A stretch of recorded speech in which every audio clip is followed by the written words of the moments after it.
Поранешни функционери на Министерството за внатрешни работи, како и физички и правни лица од Скопје, Куманово и Струмица, се под истрага на јавното обвинителство под сомнение дека влијаеле на изборите во 2014 и 2016 година.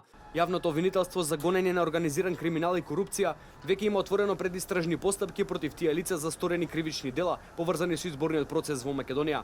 Од обвинителството се сомневаат дека лицата преку различни форми и содржини влијаеле врз начинот на гласањето и самите гласачи за време на изборите. Поради тајноста на постапките, од обвинителството не соопштуваат повеќе детали, но јавноста неодамна беше сведок на претрес кој јавното обвинителство го изврши во домот на началникот на СВР Куманово, Стојанче Величковиќ, од каде беа одземени службени белешки. Според првишните информации, претресот бил спроведен за наводни изборни нерегуларности, а група на граѓани и симпатизери на СДСМ се собраа пред домот на Величковиќ изразувајќи му поддршка. Куманово беше во центарот на вниманието и една недела пред парламентарните избори во декември, кога медиумите објавија дека невладина организација од Куманово блиска до СДСМ подкупувала гласачи роми со делење на дрва. Проектот за кој бил запознаен и кумановскиот градоначалник Зоран Дамјановски предвидувал делење на 300 кубни метри огревно дрво на 150 ромски семејства кои биле легитимирани со партиска книшка од СДСМ.